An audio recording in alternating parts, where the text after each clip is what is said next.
Another harrowing tale of utter brutality, this story plumbs the depths of darkness contained in the human psyche. We open on a voiceover of a tarot reading, and things are really not looking that good. We then transition to the recipient of the reading, Poindexter, aka Fool, attempting to relieve himself of his ignorance and wishing he could do more to help his sick mother. Not to pile on too much, but he's then surprised to find a man in the house, Leroy, his sister Ruby's friend, who then sits him down to inform him that they're scheduled for an eviction tomorrow. You see, they're 3 days late on rent, and the owners are looking for any pretense they can use to bounce them from the property so they can tear it down. Leroy loves to help, but since nothing in life comes easy, he offers Fool the chance to earn the money he needs. We get a little more context around this after transitioning to the landlord and lady, Daddy enjoying his supper of meat and bone, and his trad wife mother, who confirms through commentary that they're looking to build some higher rent condominiums on their various properties. The next morning, as Fool returns to his home in the scummiest slum building on the block, it becomes apparent why Leroy insists to Ruby that bringing her young brother under his employ is his best prospect for making that cheddar, which is what the kids call money. He drives this home by sneeringly remarking not only that their mother's cancer is easily treatable for anyone who has the funds, but that the target of his larcenous desires happens to be the shitbag landlords who own the building. You see, he happened upon a piece of mail at the liquor store they own that had the landlord's home address, and the letter's contents expressed an interest in purchasing the recipient's collection of golden coins. Back at the freak house, Mother dresses Alice, her slave daughter, and does her best to teach some manners. She seems to pass the exam until Mother notices a fork is missing. The nature of their relationship is elucidated when Mommy wonders if she's gonna have to smack a hoe, but Alice gets an assist via the vent from a strange hand.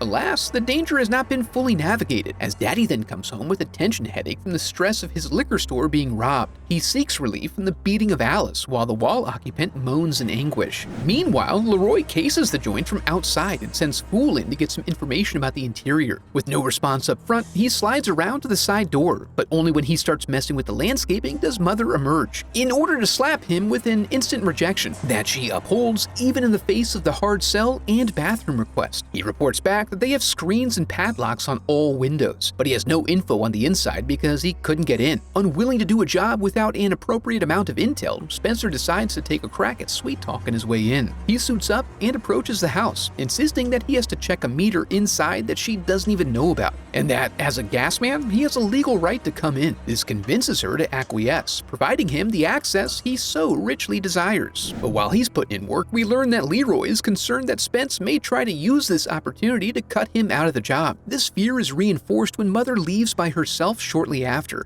implying that Spencer's inside the house completely alone. In a panic, he pulls fully into the driveway to see if they can scope out what's going down. On the way in, Fool has some doubts about committing his first felony, but since he's inside, he's technically already done it. So what difference does it make now? Inside, they find locks everywhere and heavy doors. However, with just a little effort and the appropriate angle, I done busted this house, Cherry. Gross. They are immediately attacked by a dog, and it won't stop no matter how much Fool begs it. They do manage to give the good boy the slip and lock themselves inside for safety. As they get their bearings, a noise from upstairs draws their attention. It's a very tense situation, which is obvious from their acting. So Leroy forges ahead on his own while Fool waits in the living room. However, a curious noise draws Fool to the basement door. He peers through and sees Spencer's clipboard, so he unlocks the door and goes down the stairs, but only until he hears another strange noise.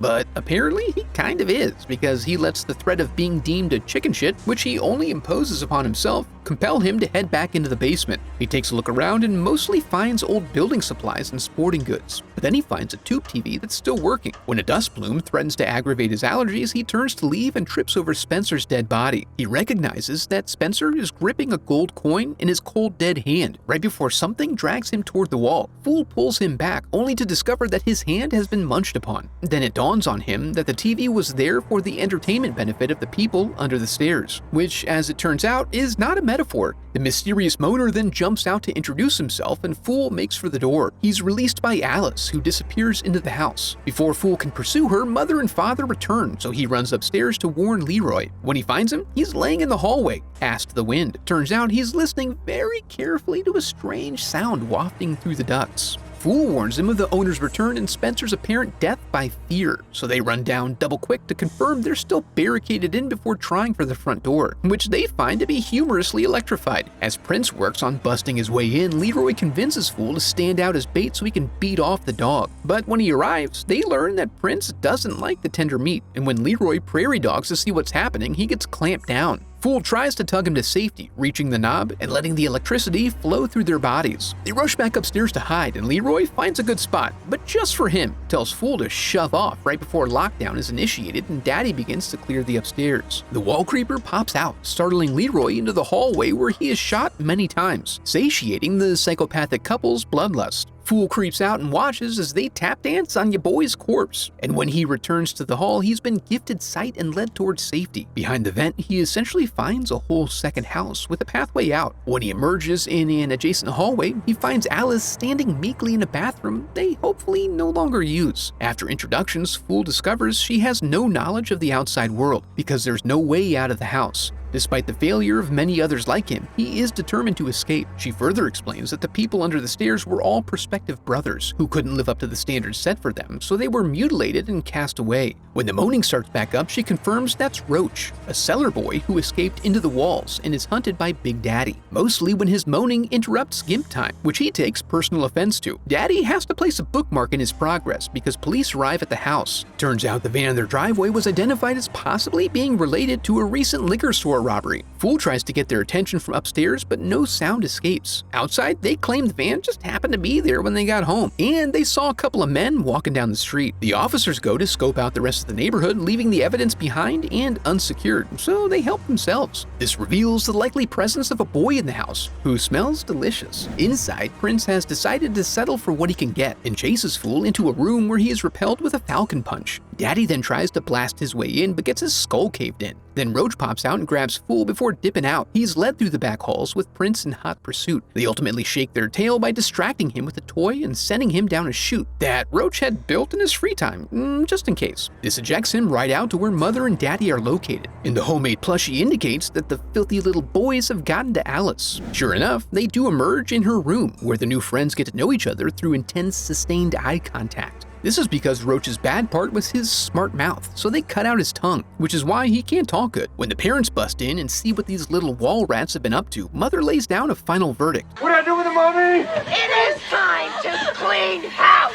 Literally, as they offer Fool a quarter to help them tidy up the place. Then they toss his ass in as Mother supervises Alice as she cleans up the blood, while also losing her damn mind. When she's finished, Alice is put to bed and informed of their intent to kill Fool. Downstairs, we find that Daddy likes it raw, but is also incredibly wasteful. There's still a lot of good meat on that torso. He then sends Fool into the pen before leaving. But in a twist, the people under the stairs turn out to be superstitious ghouls, retreating at the sight of Leroy's apparent rebirth. It turns out it was just Roach fooling on them to facilitate an escape. Once they are safely tucked away inside the furnace, a strange sentence to utter, Fool sees that Roach didn't make it out of their altercation unscathed, and also that he has some of them golden coins. He gives them in exchange for Fool's promise to help get Alice out of here, and then he expires. Since it's bad luck to break a promise to a dead man, Fool begins clawing his way upstairs. Prince's exasperated attempts to get at him distracts Daddy long enough for Fool to pop out in Alice's room and rupture his nutsack before scurrying back into the wall. Daddy attempts to solve this problem by using Roach to warm the house, sending a comforting smoke billowing softly through the ductwork. This prompts the young escapees to bust out, which has to be hell on the HVAC efficiency. Then they make their way through as quietly as possible to try to avoid getting shot. And when they hear Prince coming again, Fool decides it's time to take a stand and gets into an unlikely wrestling match with a dog that's his own size. The noise allows Daddy to locate them and start probing the wall with his bayonet, which eventually finds purchase inside Prince's body. But since that tactic has never worked before, he's too overcome with excitement and dances a little jig for Mama. But she insists on seeing proof with her own eyes, and they lament the results as the kids make it to the attic, the one room in the house with an open window. Fool suggests jumping into the koi pond below. Alice is hesitant, however, and this results in them getting split up when Daddy runs in, forcing Fool's hand and forgetting himself in his zeal by firing off his gun into open air. Back at home, Fool and Ruby get confirmation that the gold is enough for both their rent and their mom's operation, after they trade them in for cash. Then the elder relays some spicy rumors about Mother and Daddy. That brother sister act you messed with are evil, plain and simple. Brother and sister? Brother and sister. After a bit, Fool takes a moment to make proactive amends with his mother for what he must do next. Step outside to a payphone to call the police and report a case of abuse. But when the police arrive, everything is cleaned up and there aren't even any kids around. Plus, the lovely owners are just so damn charming. After the officers leave, the pair resets the house and goes to get ready for bed. Along the way, Mother expresses concern about the police leaving the back door open so long, risking someone escaping, but not expecting an infiltration. Fool selects himself a nice hefty bludgeon and creeps upstairs, inching toward the sound of evening prayers, but they were goofing on him. Gimp Daddy jumps out and Fool gouges his eyes the way he likes, before blasting Mother's uterus into her throat. They chase him downstairs where he made like he got away, but his intent was never to leave. Instead, he ventures up through the chimney and releases Alice from the inside. He arranges to meet her at the special window. Before leaving, he informs Alice that she has no ties to her parents, as they are siblings who kidnapped her when she was young. She reciprocates by informing Fool that the pond has been drained and there are now bombs wired up all over the joint. Thinking quickly, they head to the roof and work to attract attention, using Daddy's eagerness to harm them as an opportunity to brick him in the face. Then the pair Donkey Kong's Mother, herniating a disc at her C6 on the way down to the basement. Fool tells Alice how to get out from here and circles back to take care of some unfinished business.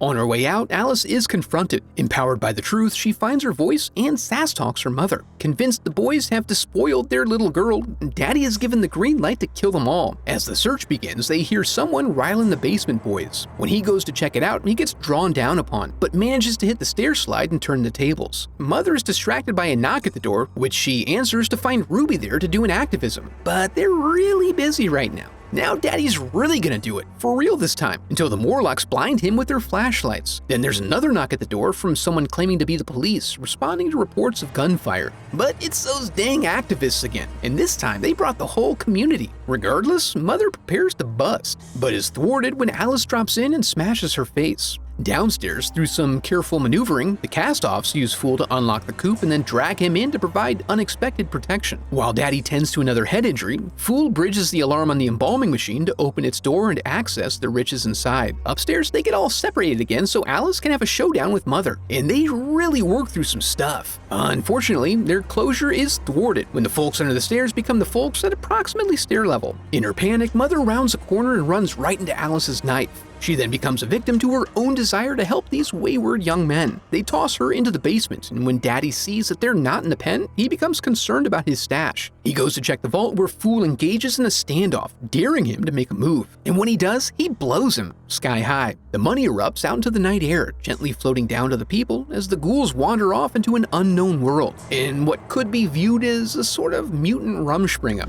Well, that was brutal, but if you're looking to go deeper than that, be sure to check out this video next. Now that we're here, I want to congratulate you for making it to the end of the video and affirm that you are a very special person because of it. And if you enjoyed the video, I would love for you to become a part of the channel by subscribing. Thanks for watching.